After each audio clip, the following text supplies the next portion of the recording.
तो चलिए आज स्टार्ट करते हैं टॉपिक माइक्रोसॉफ्ट एक्सेल में। तो माइक्रोसॉफ्ट एक्सेल में हम बताते हैं शॉर्टकट कीज़ के बारे में। तो ये शॉर्टकट कीज़ एग्ज़ाम के दृष्टि से भी इम्पॉर्टेंट है और आपके वर्क के अकॉर्डिंग भी इम्पॉर्टेंट है, ठीक है। तो ये शॉर्टकट कीज़ तो हम बताने जा रहे हैं, अगर आप इसको सीख लेते हो तो वर्क करना आसान हो जाता है, आप फास्ट उसको कर पाओगे, ठीक है। तो पहला शॉर्टकट की हम आपको बताते हैं इंटर, ठीक है ना। ये इंटर की बस प्रेस करने से क्या होता है, ठीक है। तो सिंपल इंटर की प्रेस करने का मतलब ये है कि हाँ, कंप्लीट ए सेल एंट्री। अगर मान लीजिए कि शॉर्ट पूछता है कि विच शॉर्टकट की use to complete a cell entry, कोई भी सेल एंट्री को कंप्लीट करने के लिए किस शॉर्टकट की का यूज़ किया जाता है, तो किसका यूज़ करते हैं, एंटर का यूज़ करते हैं। यानी कि जो एंटर का यूज़ होता है तो इसके लिए वर्क क्या लिखेंगे इसका, तो इसका वर्क लिखेंगे कंप्लीट ए सेल एंट्री, यानी कि सेल एंट्री कंप्लीट। जैसे अगर हम यहाँ पे सेल पे कुछ वर्क कर रहे हैं, एंट्री कर रहे हैं, ठीक है। अगर इस सेल को कंप्लीट करना है, एंट्री हमारी खत्म हो गई, इसके लिए हमें क्या प्रेस करना पड़ेगा, एंटर। तो यानी कि यहाँ पे सेल एंट्री को कंप्लीट, किसी भी सेल पे अगर आप वर्क कर रहे हो और उसको आपको एंट्री कंप्लीट करना है तो क्या प्रेस करना पड़ेगा, एंटर प्रेस करना पड़ेगा, ठीक है ना। तो अगर आप सेल कर रहे हो, टाइप कर रहे हो, अगर आप यहाँ पे टैब बटन प्रेस करते हो तो वो सेल एंट्री कंप्लीट होगा, लेकिन वो क्या होगा, अगले सेल पे चला जाएगा। तो यहाँ पर अगर क्वेश्चन पूछता है कि आप यहाँ पर क्या यूज़ कर सकते हैं सेल एंट्री के लिए, तो एंटर, हाँ, इंटर बटन का यूज़ कर सकते हैं, ठीक है ना। अगला है इस ESC का यूज़ क्या होता है, ESC का यूज़ क्या होता है, स्केप करने के लिए। जैसे मान लो इसका यूज़ क्या होता है, इसका यूज होता है, देखिए यहाँ पे अगर आपको सेल एंट्री क्या करना है, कैंसिल करना है, तो क्या प्रेस करेंगे, ESC प्रेस करेंगे। जैसे हम यहाँ पे लिख रहे हैं, जैसे सपोज ये लिख रहे हैं, अगर अभी हमने एंट्री नहीं किया है कंप्लीट, एंट्री कंप्लीट करने के लिए हम एंटर प्रेस करते हैं, ठीक है ना। अगर हम एंटर प्रेस कर देंगे तो ये क्या हो गया, हाँ, एंट्री कंप्लीटेड। लेकिन अगर हम इसको हटा करके अभी लिखते हैं, ठीक है ना, अगर हम इसी दौरान स्कैप बटन प्रेस कर दें तो ये आपकी एंट्री कंप्लीट नहीं हुई है, और जब एंट्री कंप्लीट नहीं हुई है ESC प्रेस कर देंगे तो ये हट जाएगा, ये नहीं मिलेगा, ठीक है ना। यहाँ पे देखिए अभी सेल एंट्री कंप्लीट नहीं हुई है, कंप्लीट कब होगी, जब हम एंटर मारेंगे। इसको कैंसिल करना है तो क्या प्रेस करेंगे, स्कैप बटन प्रेस कर देंगे तो हट जाएगा। ये कितना भी लंबा आप यहाँ पे टाइप करो, ठीक है ना, ठीक है, ये इतना लंबा लिखा, अगर आप स्कैप प्रेस कर दोगे तो ये पूरा हट जाएगा। लेकिन अगर आप यहां पर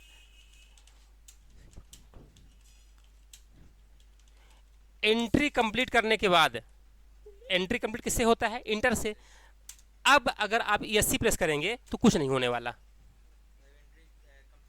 हाँ, एंट्री कंप्लीट नहीं होने पाए, कर्सर मतलब ब्लिंक करता रहे। ऐसा नहीं कि कर्सर ब्लिंक तो ऐसे भी तो कर रहा है, यहाँ पे जाकर ऐसे तो कर रहा है, क्या ये ESC प्रेस करने से हटेगा, नहीं हटेगा, क्योंकि ऑलरेडी एंट्री कंप्लीट हो चुकी है।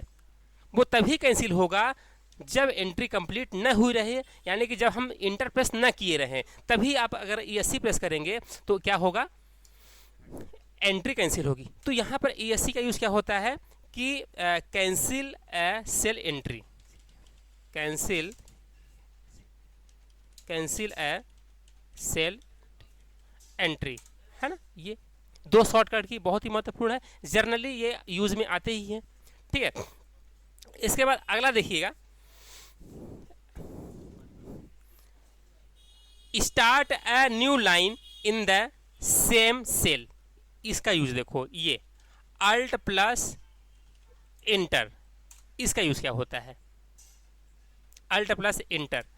जैसे मान लीजिए कि अगर आप यहाँ पर लिख रहे हो, ठीक है, वेलकम टू कंप्यूटर सेंटर, ये क्या हुआ, स्क्रीन से बाहर जा रहा है, ये सेंटर जो है स्क्रीन से, यानी कि सेल से बाहर जा रहा है, क्या हो रहा है, सेल से, इस सेल से बाहर जा रहा है। हमें चाहते हैं कि कंप्यूटर के बाद यहाँ पे जो सेल सेंटर लिखा हुआ है ये नीचे आए।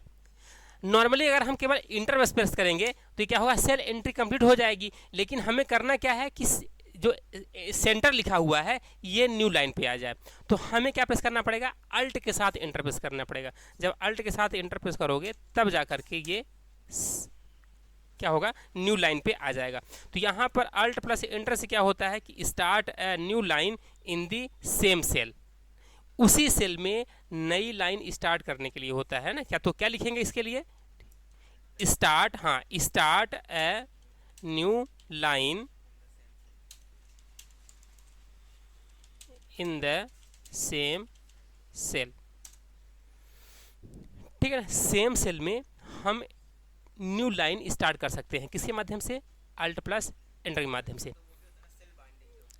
हाँ हाँ, ये जो सेल रैपिंग को कहते हैं उसको ना, टेक्स्ट रैपिंग, टेक्स्ट रैपिंग, ये ऑप्शन यहाँ से भी मिल जाएगा। जैसे मान लीजिए कि यहाँ पे आपने कुछ लिखा हुआ है, ठीक है, और इसको आप न्यू लाइन पे चाहिए, तो यहाँ पर ऑप्शन रहता है टेक्स्ट रैप टेक्स्ट। यहाँ पे जब क्लिक कर दोगे आप, ये तो जो स्क्रीन यानी कि जो टेक्स्ट से बाहर, सेल से बाहर जा रहा था वो नीचे आ जाएगा। तो उसको हम क्या कहते हैं, इसको कहते हैं रैप टेक्स्ट। यानी कि रैप टेक्स्ट तो क्या हो गया, ऑटोमेटिक वो ले लेगा। अगर आपने किसी में रैप टेक्स्ट अप्लाई, जैसे इसमें हम अप्लाई कर देते हैं रैप टेक्स्ट, अप्लाई कर दिया ना, अगर आप कुछ भी लिखते जाओगे तो जो नया शब्द आएगा न्यू लाइन के लिए ऑटोमेटिक आ जाएगा वो, ठीक है ना। तो यहाँ पर अल्ट प्लस इंटर के लिए क्या होता है कि start a new cell, new line in the same cell, same cell में न्यू लाइन स्टार्ट करने के लिए। अगर आपको अल्ट प्लस इंटर नहीं पता होगा ना, तो न्यू लाइन करने के लिए आप जनरली क्या करोगे, लिखने के लिए बाद इंटर मारोगे, जबकि इंटर से क्या होता है, सेल कंप्लीट होता है, तो इससे कंप्लीट नहीं होगा, है ना। तो आपको अल्ट प्लस इंटर का यूज़ करके क्या करना पड़ेगा, start a new line in the same cell, same cell में नई लाइन ओपन करने के लिए। कितनी भी बड़ी आपको लाइन लिखना हो, ठीक है ना, अगर आप अल्ट इंटर मारते जाओ, लिखते जाओ, मारते जाओ, अल्ट इंटर लिखते जाओ, वो एक ही सेल के अंदर आएगा, ठीक है ना। तो ये यूज़ होता है क्या, अल्ट प्लस इंटर का। तो यहाँ पर ये 3 शॉर्टकट की हमने बताया, बहुत ही महत्वपूर्ण है, ठीक है ना, वेरी वेरी इंपॉर्टेंट। इसके बाद अगला है, बहुत ही सिंपल है। जैसे हमने यहाँ पे लिखा, मान लीजिए ये, अगर आपका कर्सर यहाँ पे कहाँ पे है, सेंटर पे है, ठीक है ना। अगर आप यहाँ पे बैक स्पेस दबाते हैं तो कर्सर पोजीशन से लेफ्ट का हटेगा, कर्सर पोजीशन से लेफ्ट का हटेगा, और अगर आप डिलीट बटन दबाते हैं तो कर्सर पोजीशन से राइट का डिलीट होगा। ये भी महत्वपूर्ण है, ये भी जानना आवश्यक है। अब कभी कभी क्या होता है कि जैसे मान लीजिए कि इस सेल में हमें चेंजेस करना हो, तो ऐसा नहीं कि आप इसको पूरा, हाँ, नेक्स्ट देखिएगा, नेक्स्ट है यहाँ पर अगला शॉर्टकट की है control plus delete, control plus delete. इसका क्या यूज होता है, तो इसका यूज होता है delete text to the end of line, delete text to the end of line, यानी कि delete the text to the end of line, line के लास्ट तक क्या करने के लिए, डिलीट करने के लिए। देखिए ये हो रहा है, अंडू कर देंगे तो वापस आ जाएगा। लेकिन अगर आप सेल एडिटिंग मोड पर हैं तो अंडू एक ही बार होगा, यानी दोनों आ जाएगा, नहीं एक ही बार होगा।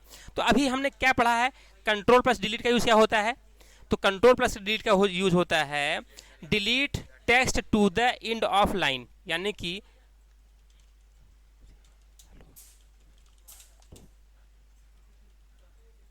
ठीक है। ये अगर आप यहां पर क्या करते हो, कंट्रोल प्लस डिलीट, तो क्या हुआ,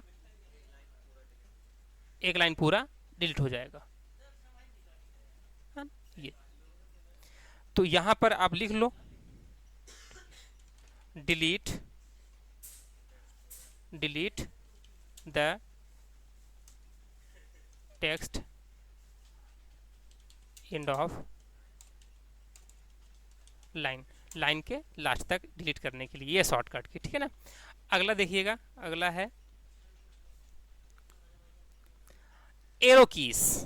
एरो कीज मतलब क्या, कौन सी एरो, एरो की अप डाउन, कीबोर्ड से देखिएगा यहाँ पे OSK, ये थोड़ा सा इस पर भी दिखाई दे, तो ये है आपका स्क्रीन की ये है। देखिए इसको जैसे अगर हमारा कर्सर कहाँ पे है, ये है ना, डाउन करेंगे तो डाउन, अप करेंगे तो अप, लेफ्ट करेंगे तो लेफ्ट, राइट करेंगे तो राइट।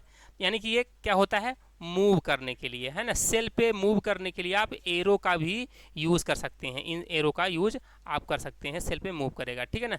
तो यहाँ पर एरो भी कर सकते हैं। अगला देखिए, इसके बाद है होम।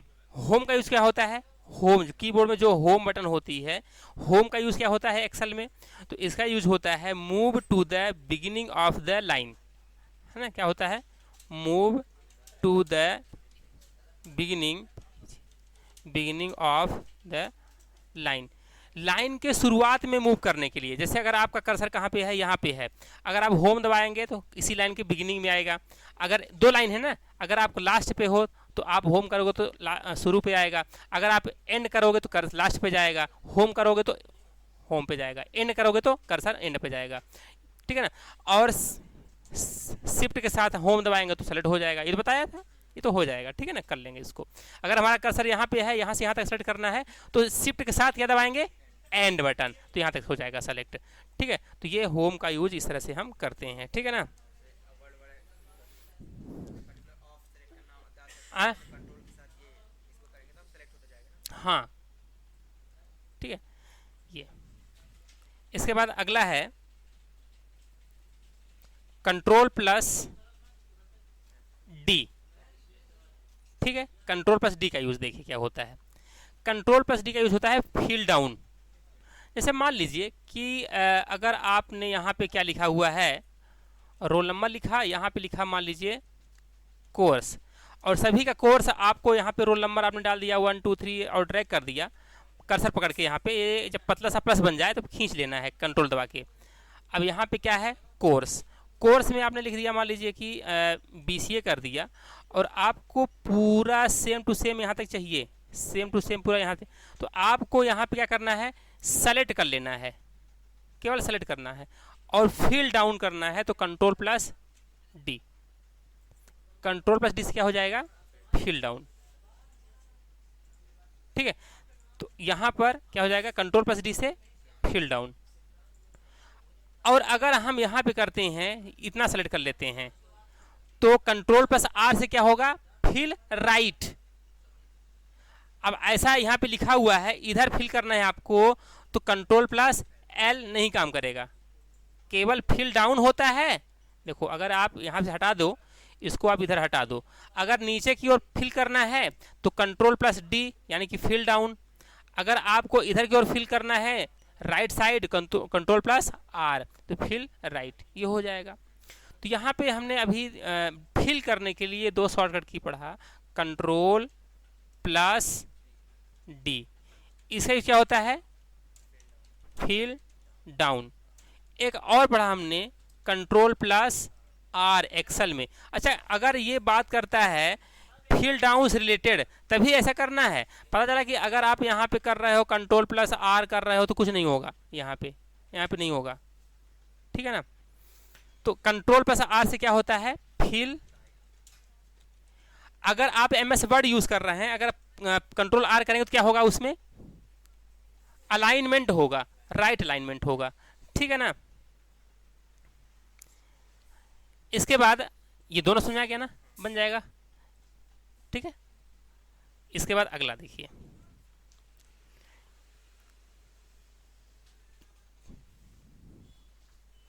हाँ, टैब का यूज देखिए क्या होता है। टैब का यूज, अगर आप टैब बटन दबाते हैं तो एक सेल से दूसरे सेल पे क्या होगा, मूव होगा, है ना। देखिए आगे क्यों मूव कर रहा है ना, टैब दबाने से। लेकिन अगर शिफ्ट दबा देते हैं ना तो शिफ्ट से पीछे लौटेगा, शिफ्ट के साथ टैब ये पीछे लौट रहा है, ये इस तरह से, ठीक है। तो क्या टैब से क्या होता है, टैब का यूज होता है कि complete cell entry and move to the right to the selection, यानी कि ये राइट साइड क्या होता है, मूव होता है। लेकिन अगर आप शिफ्ट जोड़ दो और टैब, शिफ्ट टैब, तो इससे क्या होगा कि ये लेफ्ट साइड यानी कि बैक जाएगा, पीछे की ओर जाएगा, ठीक है ना। ये हो गया, ठीक है। देखिए यहाँ पे लिखा है शिफ्ट प्लस टैब, टैब से क्या होता है, हाँ बैक साइड मूव करेगा, लेफ्ट साइड ये मूव करेगा, ठीक है ना। ओके,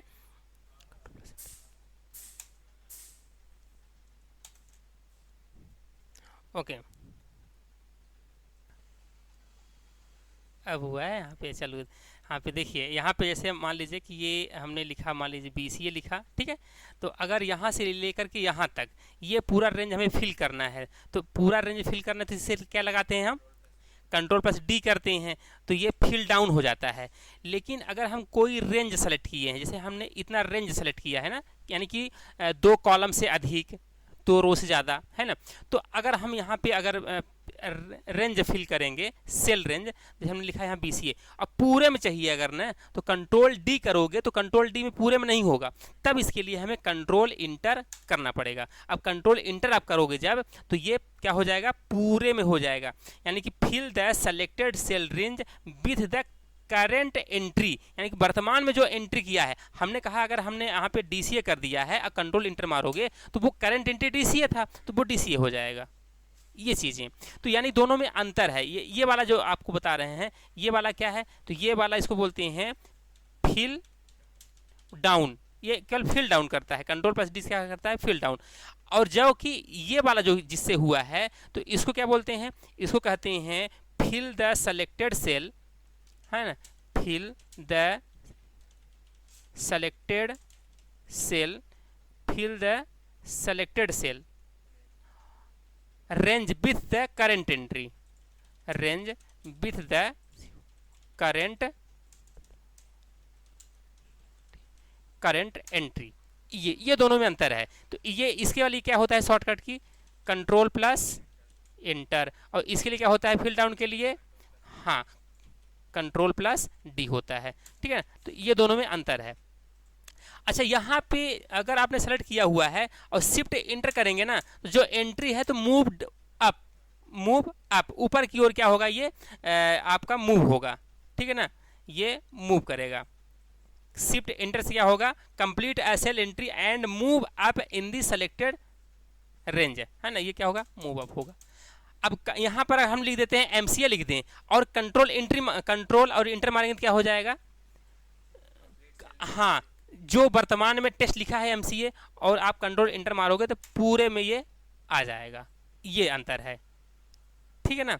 ये तो इतनी ये शॉर्टकट कीज हो गई हैं, है ना, इनको आप प्रैक्टिस अभी कर लो, फिर हम इसको और बताते हैं प्रैक्टिकली, ठीक है ना। चलिए और भी बता देते हैं शॉर्टकट कीज। अब बताएंगे वर्क इन सेल्स और the formula bar by using shortcut keys. अगला जो टॉपिक है वर्क इन सेल्स और the formula bar by using shortcut keys, यानी कि हम सेल पे जो वर्क करेंगे और फार्मूला बार पे जो वर्क करेंगे, इससे रिलेटेड शॉर्टकट कीज हैं, ठीक है ना। तो अब देखिए जो पहला शॉर्टकट की है, तो यहाँ पर यूज़ करेंगे इक्वल। ये जो इक्वल होता है, इक्वल सिंबल का यूज़ हमेशा किसी भी फार्मूला को स्टार्ट करने के लिए होता है। तो यहाँ पर आप क्या लिखोगे इसके लिए कि जो इक्वल सिंबल होता है, स्टार्ट फार्मूला, इक्वल का यूज़ क्या होता है, फार्मूला स्टार्ट करने के लिए। यानी कि अगर मान लीजिए आपको 12 और ये 12 जोड़ना है, तो आप इक्वल लगाओगे इतना और प्लस लगा करके और इतना करोगे तभी ये ऐड होगा, नहीं तो ऐड नहीं होगा। यानी कि एक्सेल में कोई भी फार्मूला स्टार्ट करने से पहले हम इक्वल टू लगाते हैं, ये लगाना आवश्यक है, बिना इसके नहीं कर सकते। अच्छा, कभी कभी एग्जाम में ऐसा दे देता है कि फार्मूला स्टार्ट करने से पहले या फार्मूला स्टार्ट करने के लिए कौन सा सिंबल यूज़ करते हैं, सिंगल सिंबल यूज़ करते हैं कि डबल सिंबल यूज़ करते हैं कि ट्रिपल सिंबल यूज़ करते हैं कि डॉलर यूज़ करते हैं, ठीक है ना, ऐसे ऐसे सिंबल ऐसे देता है, ठीक है। तो अपन को याद रखना है कि हाँ, फार्मूला स्टार्ट करने के लिए क्या यूज़ होता है, इक्वल सिंबल यूज होता है। जैसे अगर हमने कहा कि इक्वल टू 12 + 13 और इंटर मारोगे तो क्या हो जाएगा 25, ठीक है ना। चूंकि यहाँ पे ये फार्मूला स्टार्ट होने से पहले क्या लगाते हैं, इक्वल सिंबल लगाना पड़ता है, ठीक है। ये हो गया। अगला देखिएगा ESC होता है, अगला शॉर्टकट की ESC, स्केप बता दिया हमने। ESC का यूज क्या होता है, ESC का यूज होता है सेल एंट्री स्केप करने के लिए, यानी कि जब तक आप इंटर प्रेस न किए रहो। अगर हमने अभी इंटर नहीं प्रेस किया है, अगर हम स्केप दबा देंगे ना तो ये एंट्री खत्म। Cancel cell entry, cell entry को ख़त्म करने के लिए, है ना। जब अगर हम एंटर मार दिए हैं, लिख करके एंटर मार दिए हैं, तो अब यस ही दबाने से कोई फ़र्क नहीं, अब नहीं जाएगा, वो डिलीट करना पड़ेगा आपको, ठीक है ना। ये चीज़ें करना है। इसके बाद F2 वेरी इंपॉर्टेंट। F2 का यूज़ क्या होता है? तो F2 का यूज़ होता है सेल एडिटिंग के लिए। जैसे मान लो कि यहाँ पर आपको कुछ और लिखना है, तो आपको यहाँ पर अगर आप डिलीट दबा दोगे तो क्या हो जाएगा, पूरा हट जाएगा, है ना। जैसे यहाँ पे आपको क्या करना है, स्टार्ट और फार्मूला को एक साथ चिपका के लिखना है मान लीजिए। तो आप यहाँ पे जा करके डबल क्लिक करो, जब डबल क्लिक करोगे ना तो ये सेल एडिटिंग मोड ऑन हो जाएगा। और कैसे समझोगे कि सेल एडिटिंग मोड ऑन है? अगर हमारा कर्सर ब्लिंक कर रहा है तो इसका मतलब ये है कि सेल एडिटिंग मोड ऑन है। अब हम जा करके बैक कर दें, हट जाएगा, ठीक है। सेल एडिटिंग के लिए शॉर्टकट की होती है F2 दबाओगे फिर भी सेल एडिटिंग हो जाएगी। हम किसी भी सेल को एडिट कर सकते हैं, उसके फार्मूला बार पर पे जा करके एडिटिंग कर सकते हैं, या उसी पे डबल क्लिक करके भी हम एडिटिंग कर सकते हैं, या उस सेल पे क्लिक करके एक बार क्लिक करके F2 दबा दो। तो यानी कि F2 का जो यूज़ होता है तो होता क्या यूज़ होता है, सेल एडिटिंग, सेल को एडिट करना। आप अपने अनुसार लिख लो जो भी लिखना है आपको, ठीक है ना। चलिए अगला है बैक स्पेस। तो बैक स्पेस तो पता है, अगर आप यहाँ पर जाकर के बैक स्पेस मारोगे सेलेक्टेड सेल को तो पूरा हट जाएगा, लेकिन अगर आप सेल एडिटिंग करके बैक स्पेस मारोगे तो एक एक अक्षर हटेगा। याद रहे, अगर आप सेल को सेलेक्ट करके बैक स्पेस मारोगे तो पूरा उड़ जाएगा, लेकिन अगर आप सेल एडिटिंग मोड में है, सेल एडिटिंग मोड में है तो आपका कर्सर ब्लिंक करेगा, तब एक एक अक्षर हटेगा, ठीक है ना, बैक स्पेस करोगे तो, ठीक है ना। ये चीज़ें याद रखना। इसके बाद हाँ, इसके बाद अगला देखिएगा, अल्ट प्लस इक्वल। देखिए अल्ट प्लस इक्वल का यूज़ क्या होता है। जैसे मान लीजिए कि हम यहाँ पर कोई वैल्यू लिखे हैं 12 और 13, दोनों को हमें जोड़ना है, तो यहाँ पर जा कर के अल्ट इक्वल मार देंगे ना, तो ऊपर वाला जो सेल है उसके अकॉर्डिंग ऑटोमेटिक सम फंक्शन अप्लाई होकर के रिजल्ट आ जाएगा। जैसे यहाँ पे लिखा है मान लो 2 और 3, अब यहाँ पे अगर कर्सर रख करके जोड़ना है हमें ना, तो केवल अल्ट और इक्वल दबा दो, अल्ट प्लस इक्वल प्रेस कर दोगे तो ऑटोमेटिक क्या लग जाएगा, sum function, auto sum function apply हो जाएगा। क्या प्रेस करने से, अल्ट प्लस इक्वल प्रेस करने से ऑटो सम फंक्शन अप्लाई हो जाता है। ये ठीक है ना, ये चीज़ें ठीक है। इसके बाद अगला देखिए, अगर आपको सिस्टम का वर्तमान डेट, सिस्टम में जो वर्तमान समय हो रहा है उसको एंट्री करना है, तो क्या कर दो, कंट्रोल और semi colon, control plus semi colon press करने से क्या होता है कि सिस्टम का वर्तमान डेट आता है। क्या, कंट्रोल प्लस सेमी कॉलन, ये जो चिन्ह होता है कीबोर्ड में, इस चिन्ह कहाँ पर होता है, ये वाला जो चिन्ह आपको दिखाई दे रहा है ना, इसको हम कहते हैं सेमी कॉलन, और ये एल के बगल में रहता है, एल के बगल में, है ना। ये आपका क्या है, कंट्रोल प्लस सेमी कॉलन आप करोगे प्रेस, ठीक है, तो क्या हो जाएगा, सिस्टम का यहाँ पर क्या आ जाएगा, डेट आ जाएगा। अच्छा, टाइम चाहिए आपको, तो टाइम चाहिए तो control plus shift plus colon का यूज़ करना पड़ेगा। मतलब कंट्रोल प्लस और शिफ्ट प्लस ये सिंबल कॉलन कहलाता है। याद रखना, कीबोर्ड में जिस बटन पे 2 सिंबल होते हैं वो हमेशा शिफ्ट के साथ आता है, क्योंकि ये बटन कहाँ पे है, कीबोर्ड के यानी कि एल के बगल वाले सिंबल में ऊपर दिया है, तो ऊपर वाले लाने के लिए शिफ्ट दबाना पड़ेगा, इसीलिए शिफ्ट दबाना पड़ता है। कंट्रोल प्लस शिफ्ट प्लस ये चिन्ह लगाने से क्या आता है, टाइम आता है। तो आप इसको याद रखने के लिए समझ लो कि अगर आपको टाइम लगाना है तो टाइम देखो कॉलन रहता है, टाइम में कॉलन, तो इसमें भी कॉलन है, तो ये समझ जाओ कि अगर आपको ये यूज़ करना है, ये यूज़ करोगे तो आपका टाइम आएगा। अगर आप कंट्रोल प्लस इंटर बस मारोगे तो डेट आएगा, ठीक है ना। ये चीज़ें याद रखना है, ठीक है ना। चलिए आज इतना ही है ना इस लेक्चर में, और जो बाकी बचे हुए हैं इनको कल देखते हैं, और कल आप इसको प्रैक्टिकल भी कर लेना, ठीक है ना। अब टाइम भी हो गया ज़्यादा, ठीक है।